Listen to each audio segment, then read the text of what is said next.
Good evening everyone. In today's video, I'm going to talk about these lights that I recently purchased. And this one is from robo.in and this one is from sharpelectronics.com. They are not sponsor of this video, but I really find those shops incredibly helpful. So these are actually described as LED lights or LED chains, but in reality, these are not. And the suggested voltage on the both of the sides were 12 volts. When I applied 12 volt DC, these lights on glow because these are definitely not LED lights or even not LED in series, something like that. So the technology is completely different, and these lights are called EL lights. EL stands for electroluminescence.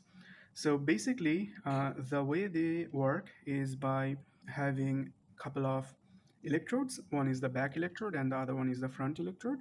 And you have a phosphor layer in between sandwiched, and you have some dielectric layer on them to basically increase the electric field strength across the phosphor layer. On the other hand, you have a protective layer that kind of protects the whole thing. So basically, when you apply an alternating current through these things, they will create an electric field across the phosphor layer that will excite the phosphor layer and emit some light. So that's the basic idea. So these are quite cheap. This cost me around rupees 395 or something like that. On Robo, I think it is cheaper. This blue light cost less than this yellow one, I think. And I believe that the phosphor layer they are using, that could be budget stuff as well. So the working principle is that you have to apply the AC current instead of DC. And this is much higher than what the site says. So this will definitely not work at 12 volts. Instead, you apply something like 100 volts or 200 volts, and you can see a little bit of glowing if you use 50 hertz or something like that. So basically, when you apply AC current, they will alternate between, right? And that will re-excite the phosphor layer. So it is very important to apply AC current instead of DC.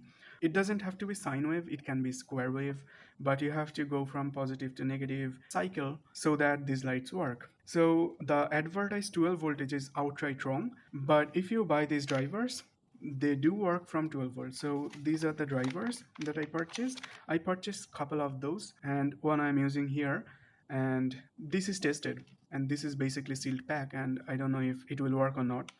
So let's put in a test. So these drivers do work from 12 volts, and they will emit something like 240 to 440 volts, something like that. And the advertised voltage is like 110 volts, but these are way beyond. I have already measured these one. I have actually probed this one with my scope meter. So basically, this is the driver, and this is how it came in the sealed package. And you can see that we have these two wires, and we have this JEST plug, and these LEDs also have this JEST plug. And when you connect this driver here, and when you apply 12 volts in here, the LED should glow. I have here a lab bench power supply, and I'm going to put around 12.024 volts. I'm turning on my meter here. So if I turn the meter on and set it to DC voltage, let's put 12 volts in here. And see that the LED kind of glows. So this is on and this is off. Now you can see that the LED is quite faint, so it can be used in industrial lighting area or something like that. You can't even use in home for lighting. These are good for decorations only. Now as you can see that my meter cannot detect that voltage. This is also connected to the lab bench. Definitely this will be DC, not AC. And if I turn the light off, you can see that it barely kind of glows. And let's turn it back off and on. Off, on, off, on. So you can see that it is kind of barely visible. It is not going to help you in reading a book or something like that. It is good for decoration. And what happens if I connect the yellow one? So let's open this driver. So this driver works perfectly well. Let's disconnect that. I cannot open that because this is epoxy sealed. I was interested in what circuit they're using, but it could be a really basic inverter circuit to just boost the frequency and the voltage as well. So let's connect the one that I have set up nicely with my lab bench power supply. And if I connect the yellow one now, and you can see we have 12 volts, right? So this one is also working. If I connect that, you can see that there's something. It is even more faint. So if I turn the light source off, you can see that there's some glow, right? This is off, this is on, this is off, this is on. And now if I increase the voltage to something like 15 volts, this still works. It glows better, but it is also not that brighter. And this is not due to the fault of the driver or something like that. This is mostly due to the color of the light. In the blue ones, if I turn the lights on, you can kind of see that the electroluminescence layer here, right? And this is not exactly that transparent. So I guess that the luminous efficacy of this one is lower than the blue one. So let's open the yellow one up again. It is off, and now let's connect the blue one to 15 volts. Note that the driver is rated for 12 volts, so connecting at 15 volts is like putting these things in risk, but my power supply is also limited to 80 milliamps, so I think that should be a little bit fine. This is here, so this is running at 15 volts. Let's turn the main light source off. If I reduce the voltage to 11 volts, this is what it looks like. Let's change it to 12. This is the original look. Let's change it to 15, and probably you notice nothing. This is 15, but it is a significant jump. And let's now see from which voltage it starts working. So we have the driver connected and it is glowing, right? If I focus my camera correctly, you can see that it glows. So currently it is at 6 volts. Let's reduce to 5 volt. It still glows barely. Now we are at 4 volts. Now we are at 3. It still works. We are at 2 volts and it stops glowing because the driver is also connected. But if I really connect it to 50 hertz AC and set the variac to 110 volts, it will still glow, but the glow is not going to be that high, right? So it kind of also depends on the frequency that you are giving it. So we'll see that how this thing actually works, what the driver is doing. So let's set it to 14 volts, and this is what it looks like. This is kind of beautiful glow.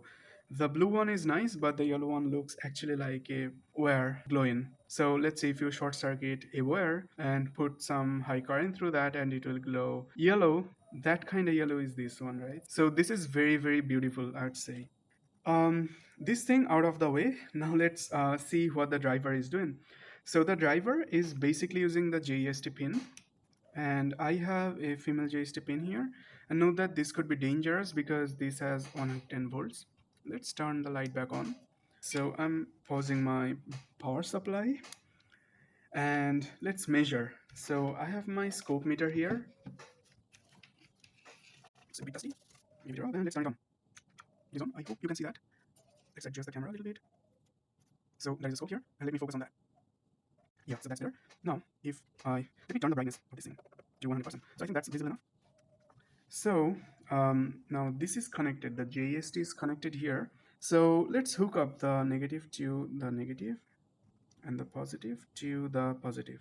My probe attenuation is set to 10x, so I can monitor higher voltage, but this might not be enough because, as I have said, that it is more than 400 volts in practical life. So let's supply 12 volts. Let me also put my multimeter here. So if I turn the supply on, we have bang on 12 volts, and as you can see that we have around 232 volts in the max range, and we have around 400 volts in the negative range. So this is kind of putting more negative voltage than the positive voltage. So we can kind of balance that, I mean in the scope, not in the driver. So let's do that. If I change the vertical position a bit up, let's say to something like 1 division, and if we do that, we can see that how it looks like. And let's stop measuring the channel sources. Let's remove everything from channel 2 so we can see the graph better. And here you can see that we have around 12.04 kilohertz. So this is operating at around 12 kilohertz. And if I change the horizontal time base, we can see that how it is switching. Let's actually change the division as well, because yeah, this is probably much better. You basically have this kind of wave going across the whole light, and that's how it kind of illuminates that. So if you put like 50 hertz AC at around 110 volts or 200 volts, something like that, it will glow a little bit faintly, but I think the driver is doing the better job, right? So these lights are very interesting lights, and the power consumption is currently in, so the driver consumes around 20 milliamp in my bench power supply without the LED connected. And if I connect the LED, let's do that. Let's connect the blue one and see how much power it consumes. If I turn it on, it consumes around 0.58 amp, which means 58 milliamp, bang on. And if I connect the yellow one, it consumes around 0.57 amp or 0.057 amp, which is like 57 milliamp. So these things are very, very energy efficient. These don't cost you much in terms of electricity bill, because these are drawing that much current at 12 volts. So these LEDs are great. I think these are worth exploring, but I'm genuinely sorry because I cannot open this driver up. Do note that these emit some noise, like very sharp noise of 12 kilohertz, something like that. So yeah, this is worth noting as well. So basically these drivers are very interesting, and if you find this video interesting and insightful, please give a thumbs up. And I thank you for watching. Have a great one.